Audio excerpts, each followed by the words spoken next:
बोलिए श्री सतगुरुदेव भगवान की जय, सच्चे दरबार की जय, आशुपिता भगवान की जय। गुरु प्यारे साधकों, यह जो अनुभव आज आप श्रवण कर रहे हैं, यह इसके पहले पार्ट का अंतिम भाग है।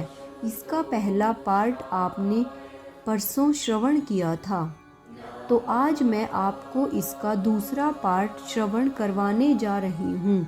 इसके पहले पार्ट में अब तक हमने जो श्रवण किया उसका ऊपर से हम देख लेते हैं कि जो शंकर जी थे उनका जन्म हुआ था अमेरिका के अंदर।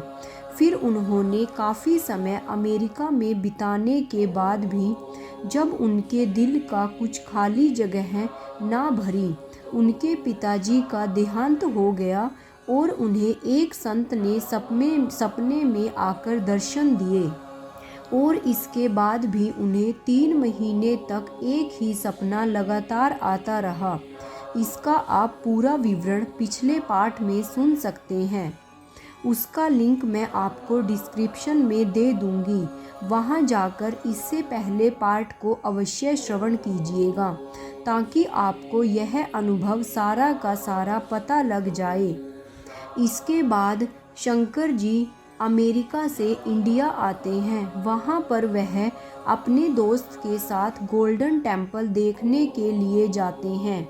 यहाँ से उन्हें दिव्य ज्योति जागृति संस्थान के बारे में पता लगा और यहाँ उनके साथ चमत्कार हुए। और इन चमत्कारों में सबसे पहले उन्होंने बताया कि जैसे ही वे नूरमहल आश्रम के अंदर प्रवेश करने वाले थे तो वे वेटहीन हो गए, अर्थात उन्हें इतना हल्का महसूस हुआ कि वह बता नहीं सकते थे। और एक और उन्होंने बताया कि अगले दिन जब मैं और मेरी पत्नी लुधियाना से अमृतसर वाली बस में बैठ गए, उन्होंने एक कागज़ पर अपने दोस्त से नूरमहल आश्रम का पूरा पता लिखवा लिया था। कंडक्टर को उन्होंने वह कागज़ दिखाया। कंडक्टर ने उनको एक बस स्टॉप पर उतारते हुए एक डायरेक्शन की तरफ इशारा करते हुए कहा कि इस तरफ चले जाइए, आश्रम उस तरफ है।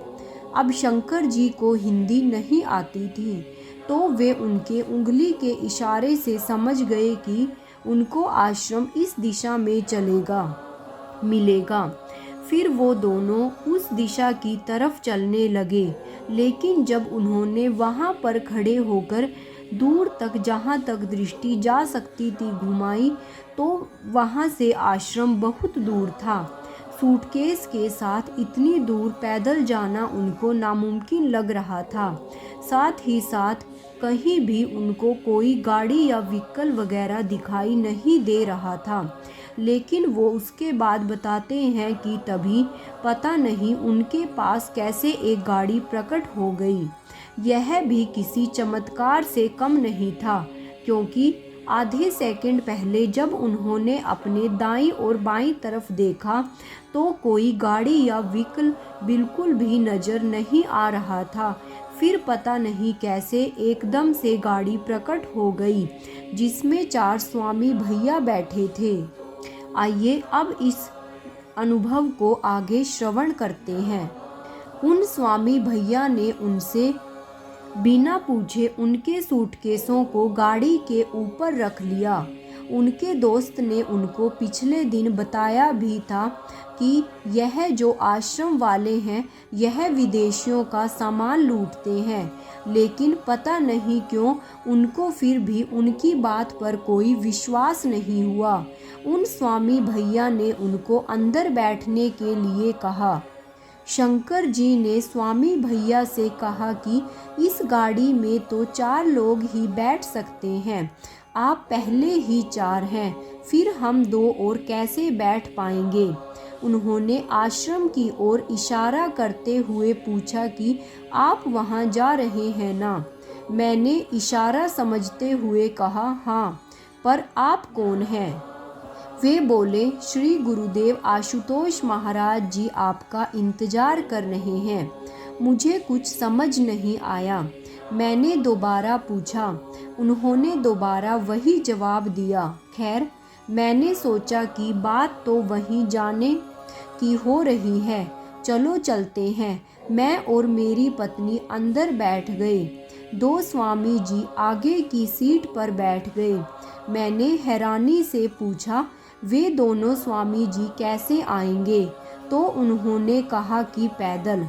मुझे बुरा महसूस हुआ कि अगर दो लोगों को पैदल ही आना था तो मैं और मेरी पत्नी ही पैदल चले जाते।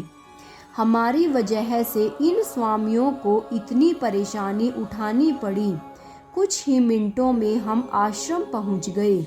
मैं गौर से आश्रम की बिल्डिंग देखने लगा। वहाँ ना तो कोई घंटी थी, ना ही कोई गुंबद बना हुआ था, ना कोई मूर्ति थी। कहने का मतलब है कि बिल्डिंग को देखने पर ना तो वह मंदिर लग रहा था, ना मस्जिद और ना ही गुरुद्वारा, ना चर्च। तभी मेरी नज़र बिल्डिंग के ऊपर बने हुए एक बड़े पक्षी पर पड़ी। मैंने सोचा कि यह इन लोगों का कोई प्रतीक चिन्ह होगा, पर बाद में उन लोगों को तो हंसी आई ही आई, साथ ही मुझे खुद पर भी हंसी आ गई जब पता चला कि यह संस्थान का कोई प्रतीक चिन्ह नहीं बल्कि नूरमहल आश्रम की पानी की टंकी है। थोड़ी देर बाद स्वामी जी आए और हमें संस्थान के विषय में बताया। तब हमें पता चला कि यह संस्था एक आध्यात्मिक संस्था है। इसके संस्थापक सर्वश्री गुरुदेव आशुतोष महाराज जी हैं। उन्हें ही लोग प्रेम से ज्योति वाला बाबा कहते हैं, क्योंकि वे आपको उनके हृदय में ईश्वर ज्योति का दर्शन कराते हैं। स्वामी जियों ने हमें काफ़ी देर तक सत्संग सुनाया, हमारे हर प्रश्न का उत्तर दिया। जब हमारा प्रश्न खत्म हो गया तब अब उन्होंने 3 प्रश्न किए कि परमात्मा का स्वरूप क्या है। पहला प्रश्न। दूसरा प्रश्न था कि क्या परमात्मा को देखा जा सकता है। तीसरा प्रश्न, परमात्मा कहाँ रहते हैं तथा उन तक हम कैसे पहुँच सकते हैं। उनके इन सवालों का मेरे पास कोई सटीक जवाब नहीं था, अतः उन्हें एक एक करके हर प्रश्न का उत्तर दिया, शास्त्र ग्रंथों के आधार पर समझाया, बाइबल से भी प्रमाण दिए। उनकी हर बात सीधी मेरे दिल से दिल में उतरती गई। दिमाग ने भी हर बात को स्वीकारा। सत्संग के बाद लंगर करने चले गए। वहाँ भी सभी ने हमें बड़े प्रेम से भोजन कराया। मैं हैरान था कि यह कैसी अद्भुत जगह है। यहाँ हर कोई इतना अच्छा क्यों है। सब मानो प्रेम से लबालब भरे हैं। क्या यह इसलिए अच्छे हैं क्योंकि इन्हें मेरा पैसा चाहिए? नहीं, ऐसा नहीं हो सकता। पर फिर भी मैंने आज आजमाना चाहा। स्वामी जी से पूछा कि जिस ज्ञान के बारे में आपने अभी बताया उसको प्राप्त करने के लिए क्या फीस लगेगी, उसका क्या चार्ज होगा। उनका उत्तर सुनकर मुझे अपनी छोटी सोच पर बहुत शर्मिंदगी महसूस हुई। उन्होंने कहा कि no money to no God, परमात्मा को जानने के लिए कोई पैसा नहीं चाहिए। यह ज्ञान बिल्कुल निशुल्क दिया जाता है। बस आप में ईश्वर को देखने की सच्ची जिज्ञासा होनी चाहिए। मेरे उस दोस्त का कोई जानकार आश्रम के नज़दीक ही रहता था, इसलिए वह शाम को हमें आश्रम में लेने आ गया।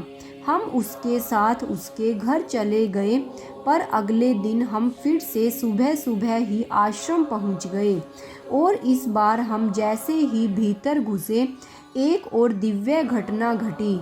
गुरुदेव श्री आशुतोष महाराज जी अपनी बालकनी में खड़े थे। मैंने मेरी पत्नी ने पहली बार उनके दर्शन किए तो उन्हें देखकर मैं स्तंभ रह गया।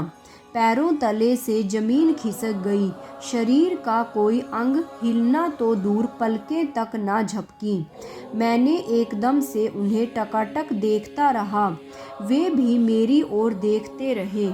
फिर उन्होंने आशीर्वाद की मुद्रा में हाथ उठाया। बस अब तो मानो समय रुक गया, अपने अतीत में लौट गया। अब स्वप्न की ओर, जिसमें मैंने एक दिव्य पुरुष को 3 महीने तक आकाश में देखा था। जी हाँ, यह वही पुरुष और कोई नहीं बल्कि गुरुदेव श्री आशुतोष महाराज जी ही थे। अभी मेरे सामने बिल्कुल स्वप्न वाला दृश्य था। आकाश में बादल छाए हुए थे, गुरु महाराज जी ऊपर खड़े थे, मैं नीचे था। बस एक अंतर था, आज आंसू उनकी आंखों से नहीं बल्कि मेरी आंखों में थे। उन्होंने आशीर्वाद दिया और फिर वे चले गए, पर मैं काफ़ी देर तक वहीं जड़वत खड़ा रहा। जब तंद्रा टूटी तो मैंने अपनी पत्नी से कहा कि you know he is none other than but Lord. तुम्हें पता है कि यह कोई और नहीं बल्कि साक्षात भगवान है। उन्होंने कहा yes I know he is Lord. हाँ, मैं जानती हूँ कि ये परमात्मा है। उन्होंने ऐसा इसलिए कहा क्योंकि उसे भी गुरु महाराज जी में पूर्ण चंद्रमा चमकते हुए दिखाई दिए। महाराज जी के पूरे शरीर से सफ़ेद प्रकाश निकलता हुआ दिखाई दिया। बस अब हम सीधे स्वामी जी के पास पहुंच गए। ज्ञान दीक्षा के लिए प्रार्थना की और उसी दिन हम दोनों को ब्रह्म ज्ञान मिला और ज्ञान के समय दिव्य अनुभूतियाँ हुई। अनंत प्रकाश दिखाई दिया। वही दिव्य अनुभूतियाँ, ध्वनियाँ सुनाई दी जो 3 महीने तक लगातार मैंने अपने सपने में सुनी थी, पर आज हकीकत में सुनी। और भी कई दिव्य अनुभूतियाँ हुई। ऐसे लगा जैसे जीवन कृतज्ञ हो गया हो। दीक्षा लेकर जब मैं कमरे से बाहर आया तो स्वामी जी ने बताया कि आपको गुरु महाराज जी ने बुलाया है। मैं बिजली की गति से महाराज जी के कक्ष की तरफ बढ़ चला।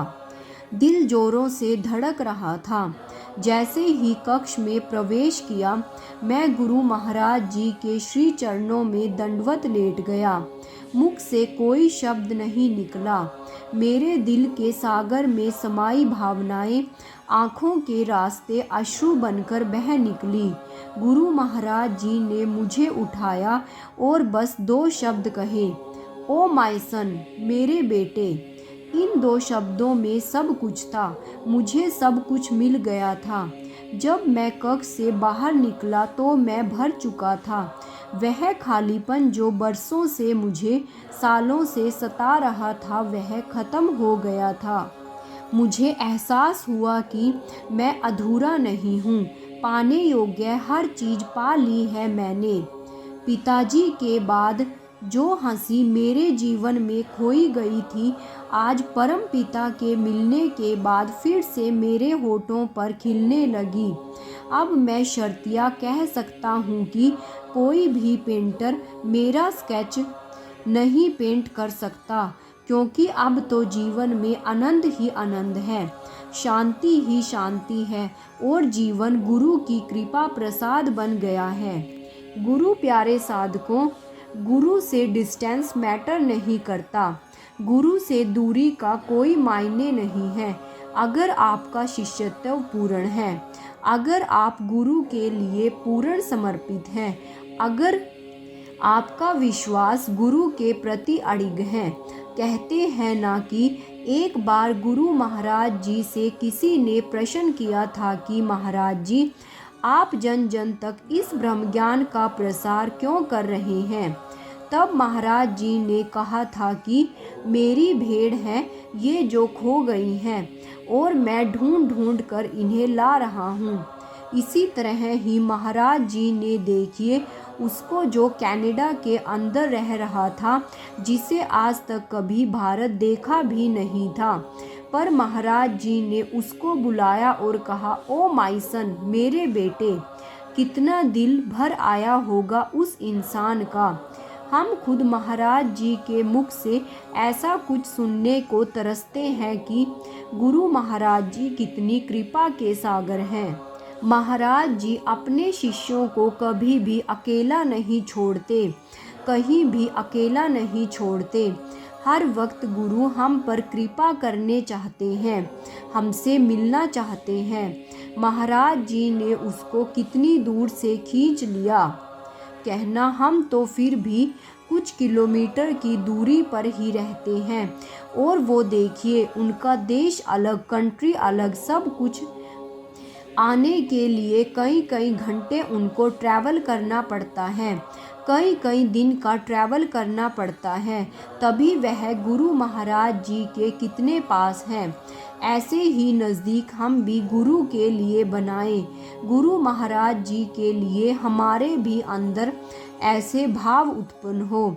गुरु महाराज जी से प्रार्थना करें हम भी कि हे गुरुवर, हमें भी ऐसी शक्ति, ऐसा सामर्थ्य दो कि हम आपके लिए सदैव समर्पित रहें।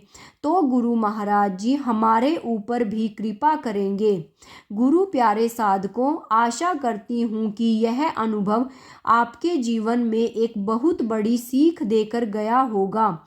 आपको एक गुरु प्रेम के प्रति जो आपका जीवन बदलने में समर्थवादी हैं। और कल फिर मिलते हैं एक नया प्रसंग, नई कथा के साथ, जो आपका जीवन बदल देगा और आपके गुरु प्रेम को मजबूत बना देगा। इसी प्रसंग के साथ हम कल फिर मिलेंगे। तो कल का अनुभव सुनने के लिए बने रहिए मेरे साथ, मेरे चैनल DJJS परिवार पर। अगर आपने इस अनुभव को पूरा श्रवण किया तो कमेंट बॉक्स में आप अपना नाम और ओम श्री आशुतोषाय नमः लिख सकते हैं। तो बोलिए श्री सतगुरुदेव भगवान की जय, सच्चे दरबार की जय, आशुपिता भगवान की जय। जय श्री राम।